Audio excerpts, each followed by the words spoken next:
اپنے مسائل کو حل کرنے کے لیے سبسکرائب کریں آپ کے مسائل کا حل۔ کیا آنکھ پھڑ پھڑانا بری علامت ہے؟ اگر کسی کی ایک آنکھ بار بار پھڑ پھڑائے تو کہتے ہیں کہ یہ کسی بری چیز کے آنے کی علامت ہوتی ہے۔ کیا یہ بات درست ہے؟ ہدایت اللہ صاحب کشمیر سے۔ نہیں بھائی، آنکھ پھڑ پھڑاتی ہے وہ گیس ویس جو ہے نا، پراٹھے آج کل لوگ میرا بیان سن کے بہت کھانے لگے ہیں، تو پیٹ میں جب گیس ہوتی ہے وہ تو ادھر ادھر پھدکتی ہے، وہ جہاں اس کو جگہ ملتی ہے وہاں جاتی ہے، تو وہ آنکھ میں بھی کبھی چلی جاتی ہے تو وہ پھدکنا شروع ہو جاتی ہے، جہاں تک میری معلومات ہیں۔ باقی ڈاکٹر ہی بتائیں گے کہ یہ صحیح ہے کہ نہیں ہے۔ تو اس کا کوئی نحوست سے یا بری قسمت سے یا بری چیز سے اس کا دور کبھی کوئی تعلق نہیں ہے۔ بیٹھے بیٹھے آنکھ لگ گئی تو وضو کا حکم۔ اگر مسجد میں بیٹھے بیٹھے آنکھ لگ گئی جبکہ ٹیک نہ لگائی ہو تو کیا وضو ٹوٹ گیا یا نہیں؟ ہدایت اللہ KPK سے۔ دیکھیں، جب تک دونوں کولہے زمین پہ ٹکے ہوئے ہوں، آپ بیٹھے ہوئے ہیں اور دونوں کولہے زمین پہ ہیں، تو آنکھ لگنے سے وضو نہیں ٹوٹتا۔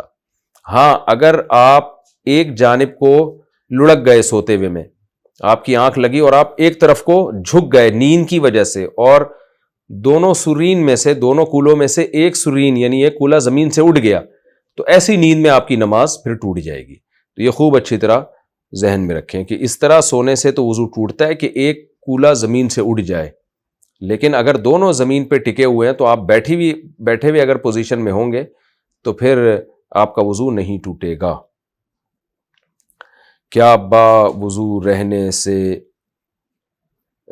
کیا سطر کھلنے سے نماز ٹوٹ جاتی ہے؟ سطر کتنا کھل جائے اور کتنی دیر کھلا رہے تو نماز فاسد ہو جائے گی؟ سدرا بہار صوبہ بہار ہے نا انڈیا کا۔ تو سطر دیکھیں، اگر کوئی بھی جسم کا وہ حصہ جس کو چھپانا فرض ہے، جیسے مرد کے لیے ناف سے لے کے گھٹنے تک کا علاقہ پورا سطر میں داخل ہے، اور عورت کے لیے چہرہ، دونوں ہاتھ، دونوں پاؤں کے علاوہ پورا جسم سطر میں داخل ہے، تو اگر وہ حصہ، وہ جسم کا وہ حصہ جس کا چھپانا فرض ہے، اس جسم میں سے کسی بھی عضو کا چوتھائی حصہ اگر کھل جائے اور 3 دفعہ سبحان ربی الاعلی یعنی 3 تسبیح کی بقدر کھلا رہے تو پھر نماز فاسد ہو جائے گی۔ جیسے عورت کا سر ہے 1/4 کھل گیا اور اتنی دیر تک کھلا رہا جتنی دیر میں تسلی کے ساتھ سبحان ربی العظیم یا سبحان ربی الاعلی کہا جا سکتا ہے، تو نماز فاسد ہو جائے گی، واجب الاعادہ ہوگی۔ یا پنڈلی کھل گئی 1/4 حصہ، 25% حصہ، ظاہر ہے یہ اندازہ ہی ہوگا، کوئی اسکیل لے کے ناپے گا نہیں وہاں پہ، کیونکہ کسی بھی چیز کا 1/4 جو ہے نا وہ ایک بہت کثیر حصہ ہوتا ہے۔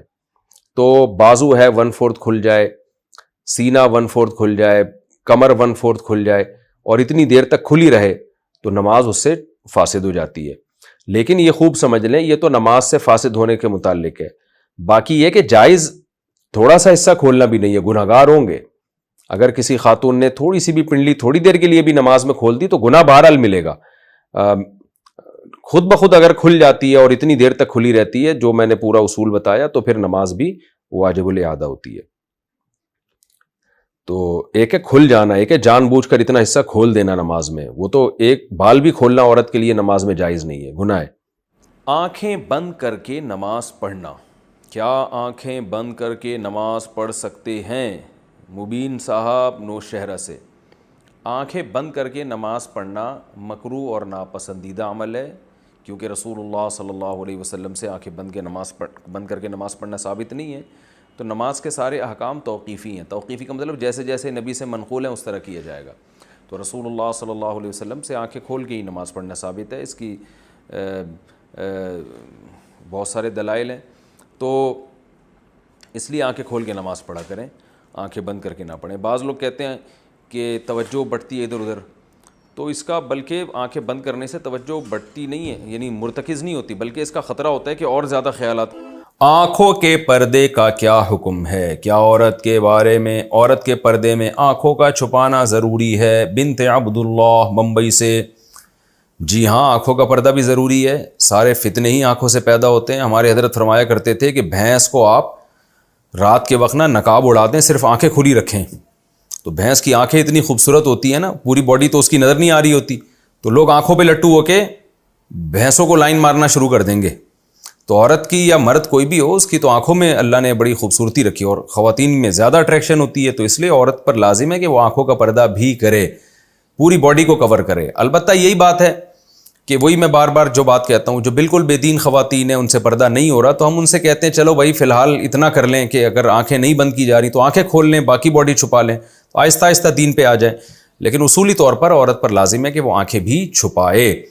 تو مشکل ہے، اور بعض دفعہ یہ ہوتا ہے نا کہ اتنا مشکل حکم، پھر وہ خواتین بالکل بھی پردہ نہیں کرتی کہ بھئی اسلام پہ چلنا تو بہت مشکل ہے، تو پھر ان کو گنجائش والا پہلو بھی بتایا جاتا ہے کہ چلو بھائی some thing is better than nothing, ٹھیک ہے آنکھیں کھول لیں باقی باڈی چھپا لیں، تو وہ گنجائش کی بات ہے، ورنہ اصل مسئلہ یہی ہے کہ آنکھیں بھی چھپائے۔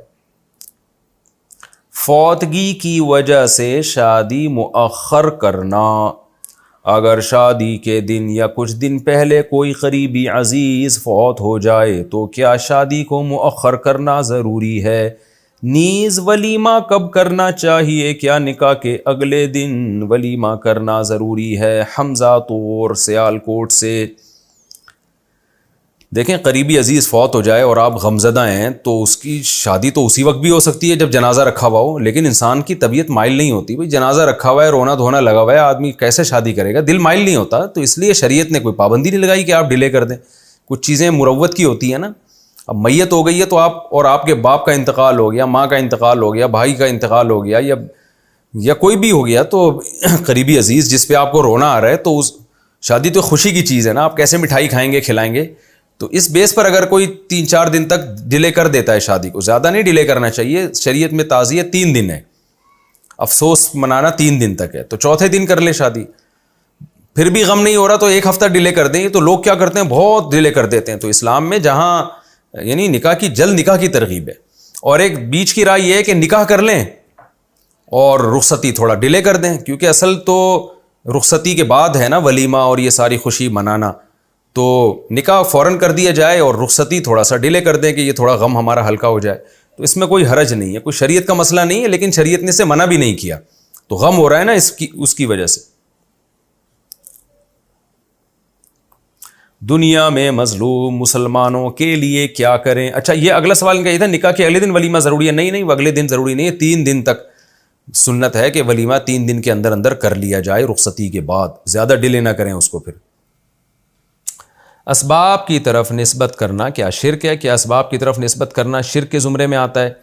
مثلا مجھے اللہ تعالیٰ نے سمندر میں ڈوبنے سے بچایا تھا، تو میرا بطور ذریعہ کہ یہ کہنا کہ فلاں چیز کی وجہ سے بچ گیا تھا، یا فلاں ڈاکٹر اور فلاں دوا نے مجھے مرنے سے بچا لیا، تو کیا یہ شرک ہوگا؟ نور محمد مکہ مکرمہ سے۔ نہیں جی، یہ شرک نہیں ہوگا۔ اللہ تعالیٰ جب کسی کو بچاتے ہیں تو کسی ذریعے سے ہی بچاتے ہیں۔ آپ یوں کہیں کہ فلاں چیز نے مجھے بچا لیا ہے، لیکن اللہ کا فضل ہوا تھا، تو بعض دفعہ ڈاکٹر ہوتے ہیں، دوائیں بھی ہوتی ہیں، بندہ نہیں بچتا، تو وہ نسبت مجازن کی جاتی ہے، حقیقی نسبت تو اللہ ہی کی طرف ہوتی ہے۔ تو بعض لوگ بڑے وہمی ہو جاتے ہیں توحید کے معاملے میں۔ قرآن میں بھی ثابت ہے اللہ تعالیٰ نے بہت سی چیزوں کی طرف نسبت کی ہے، یعنی کسی چیز کی نسبت اللہ نے چیزوں کی طرف کی ہے، تو خود قرآن اللہ جب اسباب کی طرف نسبت کر دیتا ہے تو اس کو تھوڑی ہم شرک کہہ سکتے ہیں۔ اس کا مطلب کیا خدا نخواستہ اللہ بھی شرک کر رہا ہے معاذ اللہ؟ تو قرآن اور حدیث میں یہ بات ثابت ہے۔ جیسے حدیث میں آتا ہے کلونجی میں بیماریوں سے شفا ہے، تو مطلب کیا مطلب کلونجی کھانے سے شفا ملے گی؟ اب کوئی نہیں، کلونجی سے نہیں، شفا تو اللہ کے حکم سے ملے گی۔ تو بھئی کلونجی کھانے سے جو شفا ملے گی وہ بھی اللہ کے حکم سے ہی ملے گی، اللہ نہیں چاہے گا تو تھوڑی ملے گی۔ تو یہ چیزوں کی طرف نسبت کرنا یہ شرک نہیں ہے۔